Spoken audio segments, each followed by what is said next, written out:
Okay, so tonight I'm going to be testing out the Jetboil Sumo along with the Jetboil fry pan, the whole cooking system here.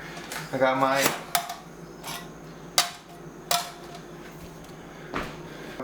going to be cooking some instant rice with some chicken, almonds, and sunflower seeds. Have my seasoning right here along with the some chicken bouillon cubes.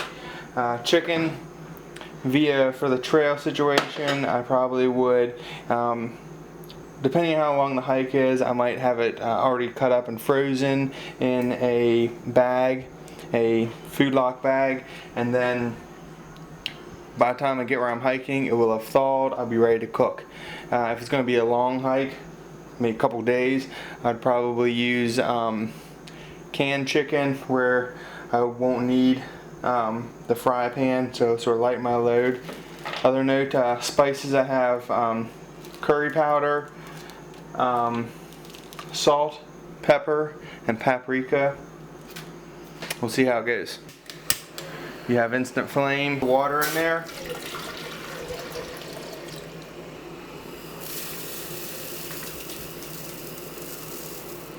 Sometimes you do have to be careful because you don't want the whole skillet to tip off like this and your meal to be all over the place. Be bad.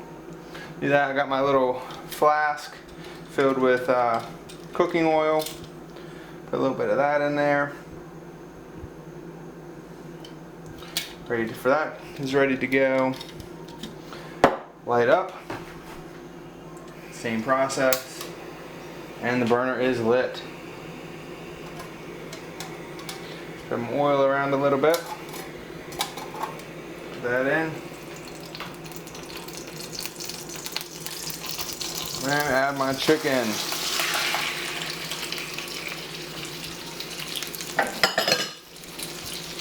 One of the things that I have is just a mini spatula like this. I think it works best. Works on this and this. Just nice little tool. One thing I noticed, you don't want to have this yellow flame. It tends to put a bunch of soot on the bottom of your cooking device. It's nice to try this stuff out at home before you actually go out into the woods, just so that you know what you're getting into. Put my spices on it. Curry powder, paprika, and salt and pepper. So my chicken is done. It cuts very nicely. This would be a perfect meal for out on the trail. Nice and hearty, healthy. Got lots of protein here. Now that I'm done, I'm going to add a couple ingredients I didn't mention. Peas. However, I would like to have some dehydrated peas. I think will be a little bit better. Put a couple peas in there, and then put my other seasonings. My heat is turned off. Mix this around and then put that on the plate with rice. So my food is now finished and I'm going to be dipping up. Got my rice. One of the things I noticed is that I don't think these Jetboil utensils are heat proof. It seemed like whenever I used the spatula last time on my in the skillet, it wanted to melt. A wonderful bon appetit meal for, focus that, for on the trail, high country. Very looks delicious and tastes delicious. Made it before. I am cooking for 2 people, so I still got all that chicken and all of this rice. Have plenty of protein in here.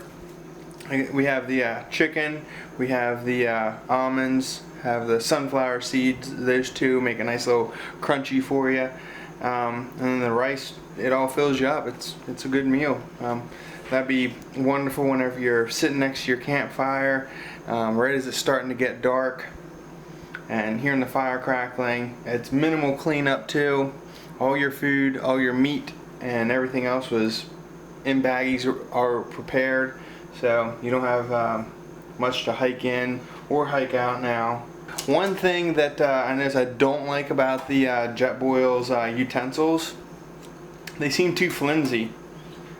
Whenever you're trying to dig in the pot and scoop the stuff out, they seem to want to bend left and right pretty easily, and they bend like this pretty easy. There's a little bit of play right here that I just don't like. I'd rather you save my money. Well, you save your money. Use something like this. The only advantage of this is like maybe if you're cooking soups or something that's not like harder material in there, and it's long. It reaches to the bottom, so same length. I don't think it's made of a burn resistant plastic, because the back side of mine has melt marks on it, whereas this thing you can leave in the frying pan and it's not going to melt easily at all. That's what you want. Same length. You can get it to the bottom of the dish, stir it around. You can even use it to scrape that. If there's any burned stuff on the bottom, you can use that to scrape it out. You can't scrape with it at all.